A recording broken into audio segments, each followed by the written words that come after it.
Malapit na ang Christmas. Ready ka na ba sa mga gifts na ibibigay mo sa iyong mga inaanak at pamangkin? Kung hindi ka pa makapamili ng mga gifts na ibibigay mo, I suggest cash na lang ang ibigay mo. Kung wala kang time para mamili ng mga gifts na ibibigay mo sa kanila, I suggest cash na lang ang ibigay mo and surely ma-appreciate nila ang mga ito. Today, i-share ko sa inyo kung paano ako gumawa ng money envelope. Isa ito sa mga design na ginawa ko gamit ng Inkscape at Cricut Design Space. Ang design ay ginawa ko sa Inkscape at in-import ko ito sa Design Space para makatcha and hindi na ako mahirapang gumamit ng gunting. Kung wala kang cutting machine, pwede ka rin gumamit ng gunting dahil napakasimple lang ng sheet na ito and kayang-kaya mong gawin after printing. Let's make it with me. Make it with Alec.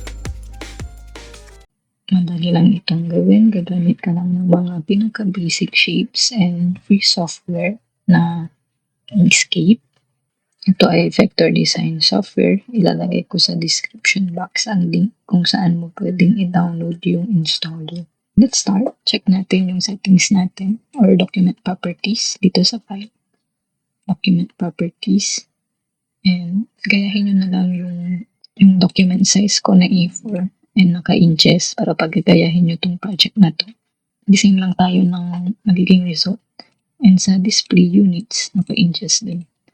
Close natin yan. And nagawa tayo ng rectangle. Click natin itong rectangle tool or press natin yung R sa keyboard.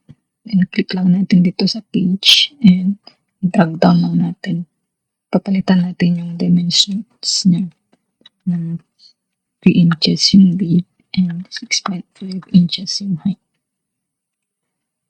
Then, i-duplicate ko ito. I-right click ko itong object and select duplicate. Then, i-change ko yung height nito. Balik natin yung 3 dyan. And, gagawin natin 6.45 yung height. Then, gagawa ulit tayo ng rectangle na same yung width dito. 3 inches. And 0.5 inches naman yung height. And, i-duplicate ko ulit to. Yung duplicate niya, gagawin kong 1 inch yung height. Then, isa pa ulit. Ito-duplicate ko din to. Gagawin ko naman yung width niya ay 0.5. So, yung basic parts natin ay ready na. Ito yung cover. Ito yung flap na lalagyan ng adhesive sa baba. And ito din naman yung sa gilid. Gusto natin rounded yung corners niya dito. So, isa-select ko tong cover na to. Dito sa may paths, select natin yung path effects. And may lalabas dito sa right side panel. Mag-add lang tayo ng path effects. Click natin tong arrow. Then, select natin tong corners. I-assist natin yung settings. And i-click natin tong change only selected nodes. Click natin tong node path and i-select natin to. And i-select ko tong node na to. And hintayin natin mag-snap siya dun sa corner. And ito din. Hintayin lang natin din yung node. And ganun din yung gagawin natin dito sa baba. Again, ulit natin ang path effects. Click natin change only selected nodes. Then, i-drag natin yung nodes na, itong node na to. And mag-snap naman siya. Mag-snap siya dito sa may node dito. Then, doon ka na mag-stop. Yan. Then, itong sunod din. Ganun din yung gagawin mo hanggang mag-snap siya sa may corner. Ganun din yung gagawin ko dito.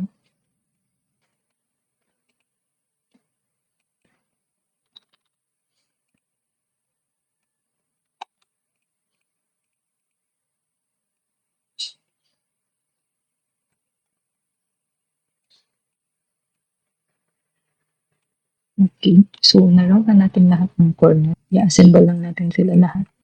Kung gusto niya nang magkaroon ng guideline, para alam niyo kung saan mag-score, pwede nyo i-duplicate tong rectangles na to. Select nyo lang, then click duplicate.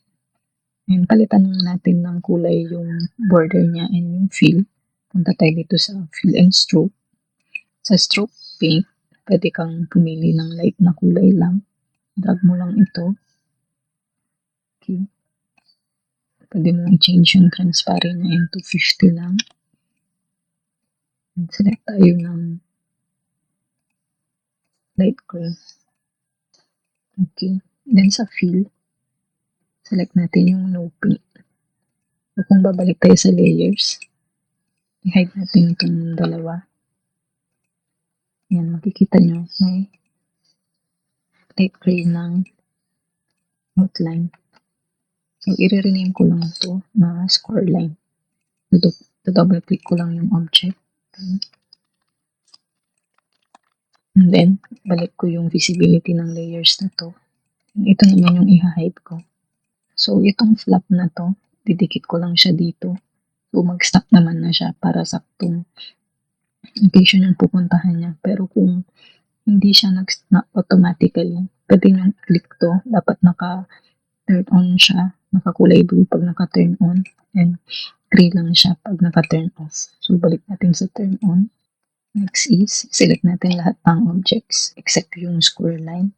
Balik tayo dito sa may fill and stroke. Dito sa may stroke paint. Gawin natin no paint. And then, move lang natin sila. So, dapat mag-snap sila sa isa't isa.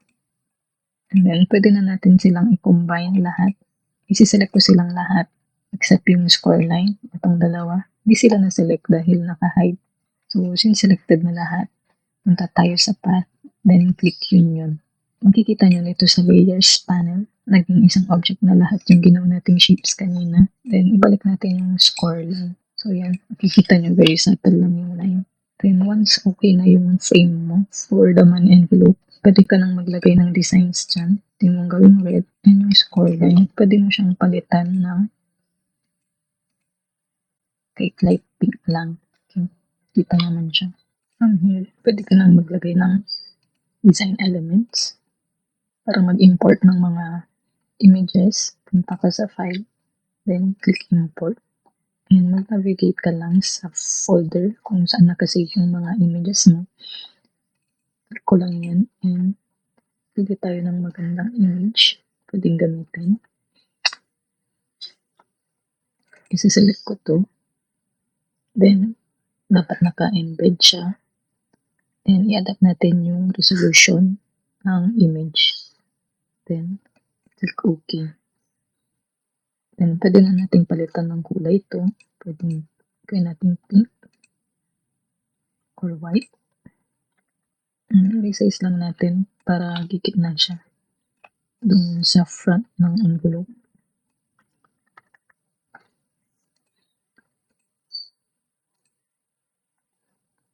Hanap lang ako ng magandang pang-fill na kulay dito. Select ko lang yung light pink. And kung mapapansin nyo, hindi nakita yung score line. So, papalitan ko ulit yung fill niya ng ibang kulay. And maglalagay lang ako ng ibang details. Gawa lang ako ng rectangle.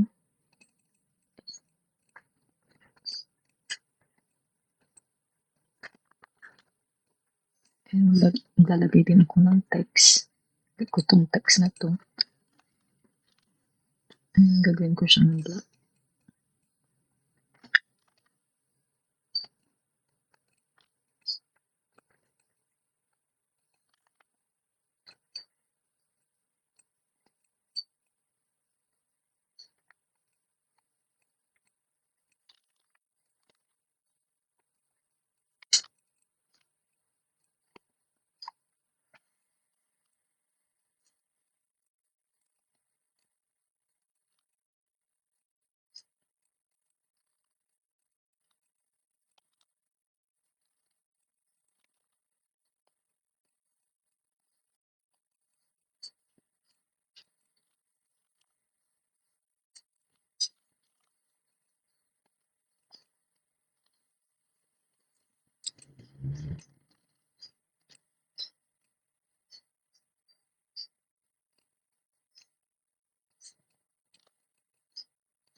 Okay, so okay, kung gusto niyo pang mag-add ng elements dito, okay lang naman. Kung gusto niyo ng mas detailed yung background niya, puwede ka rin maglagay ng fill dito na pattern.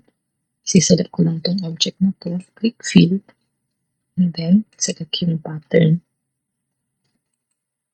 May mga iba't ibang patterns dito. Puwede ka ring mag-upload ng mga image na gagawing pattern. For example, mag-i-import ako ng image. Meron akong naka-save sa downloads. And hanapin ko lang yung na pattern na ginawa ko sa Canva. Isi-select ko lang 'to. Then, pag-active yung selection mo nitong image na 'to, punta ka dito sa object, select pattern, and objects to pattern. And then, lalabas na siya dito sa may fill and stroke tab. Lalabas siya dito. So, isi-select ko ulit tong envelope natin. Dito sa may fill, i-select natin yung pattern. And yan, active na yung selection. Then, pwede mo nang i-scale dito. Gusto kong palitan to kasi parang hindi na siya maganda for the design. Click import ko ulit. Yan, hanap tayo ng mas okay na ilagay.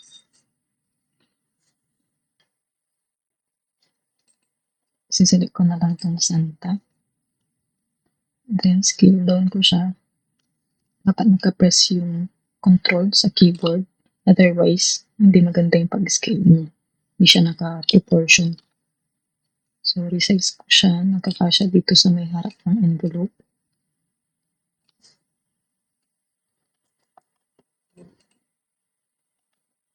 Delete natin yung pattern. And from here, pwede na natin itong i-export para magamit natin siya sa Cricut. Dito sa file, click export. And mag-open yung tab dito sa may right side.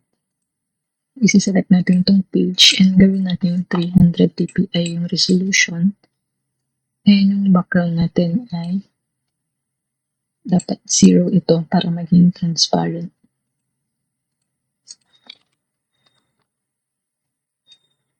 So, para ma-select kung saan file mo isi-save, click mo itong folder icon na to. Isi-save ko lang dito. Then, rename ko lang.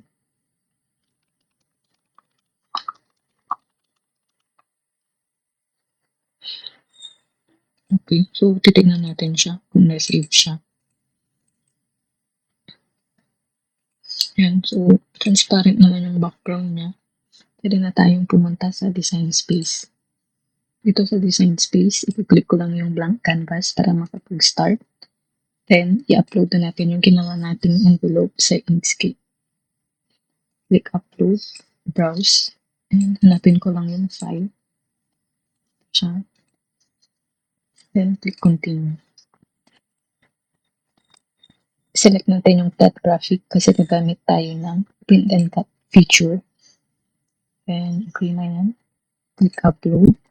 And then, meron siyang warning dito.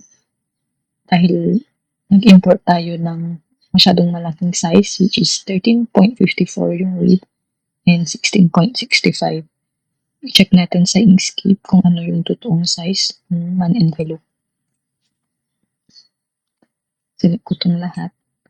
And makikita nyo dito, yung height niya ay 7.99. So, i-adjust lang natin yung height dito ng 7.99. Then, dapat nakalock to para automatic na mag-a-adjust yung width niya. Click enter. So, nawala na yung warning. Ibig sabihin, kasyang-kasya siya sa A4 size na paper. Dito sa settings natin, check natin kung yung paper mo ay naka A4. So, dapat change mo yun sa A4. Then, click done. Okay, then ready na tayong mag-print. Ang gamit kong paper ay photo paper na glossy yung one side and matte naman yung kabila. Then, once loaded na yung papel sa printer, pwede na natin i-save to.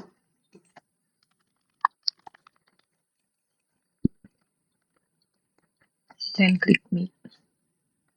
Drag ko lang siya sa pinakamataas. And pwede ka maglagay ng mga ibang projects mo dito para hindi masayang yung material. So for now, stick muna tayo dyan. Click continue. Then send natin to printer. Turn on natin yung system dialog dahil i-adjust natin yung quality ng print. Ito sa may preferences. Gagawin ko siyang premium glossy and high. Ngayon gusto ko rin itaas yung saturation. Then turn off ko itong bidirectional printing. Then click print. After printing, pwede na natin ilagay sa mat yung printed nating money envelope. Gagamitin ko lang dito ay ang light grip mat. Ilalagay ko lang yung printed material natin along the outer grid line ng light grip mat. Yung directional arrow doon sa top left corner ng print ay dapat nasa top left corner din ng mat. Meron akong nakaset aside dito na mga registration marks from previous projects ko. Ginagamit ko ito kapag ang print and cut ko ng mga projects ay gumagamit ng glossy na materials para hindi mahirapan ang aking Cricut na basahin ang registration marks. Gugupitin ko lang yung mga dulo ng registration marks para madali ko silang i-align doon sa print ko ng money envelope. Ito ang hack na ginagawa ko dahil sometimes yung paglagay ng highlighter doon sa mga registration marks ay hindi siya nag-work tulad ng mga ginagawa ng mga Cricut crafters na pinapanood ko. Kung meron kayong hack na gumagana para mabasa ng Cricut ang registration marks ng mga glossy materials, mag-comment lang kayo dyan sa baba. Pag nailapat ko na ng tama ang mga registration marks, nakadikit na ng tama yung material ko sa cutting mat, iloload ko na siya sa aking machine. Dito sa design space, pag nag-connect na yung machine sa aking computer, i-click ko na yung continue and isi-select ko yung medium cards na 216 GSM ang settings.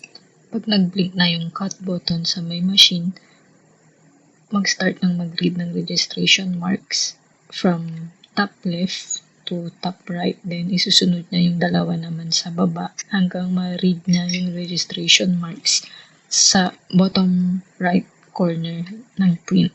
Pag successful na yung scanning ng registration marks, automatically mag-start na rin ang Cricut na mag-cut. And then, tanggalin na natin yung money envelope galing sa mat. Kukunin ko lang yung scoring board ko and yung scoring tool para gawin na natin yung creases para sa mga folds natin. Gamit yung mga guidelines na ginamit natin sa Inkscape, doon ko ilalagay yung mga score dito sa may scoring board para malinis yung pagkaka-fold natin ng envelope. Pag kumpleto na lahat ng mga score, liligpit ko lang yung scoring board and pwede ko nang i-fold yung envelope, making sure lang na naka-align yung mga edges doon sa may fold. And gamit itong scoring tool din na ginamit ko, i-smooth out ko lang yung fold para maganda siyang tignan. Gagamit ako ng Elmer's glue doon sa may flaps kung saan lalagyan ng adhesive, pero pwede ka rin gumamit ng double-sided tape kung ayaw mo ng mess. Then, smooth out mo ulit yung fold pagkatapos mong i-apply yung glue. Tapos na ang ating money envelope. Subukan natin kung kasya ang peso bill. Meron akong 100 dito. Subukan ko kung kakasya ba talaga yung bills sa envelope na ginawa natin.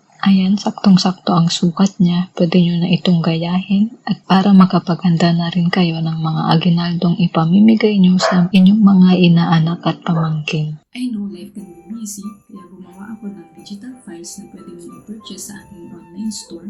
Meron akong available 10 designs na pwede mong gamitin. Hindi mo siyang bilihing bundle or individually. I-check nyo na lang sa description box ang link kung saan kayo pwedeng bumili ng digital versions ng mga ito. Also available din sa TikTok shop ko ang physical na mga envelopes na ito. Nasa description box din ang link. Don't forget to follow me on my socials na nakalagay din sa description box. Thank you for watching.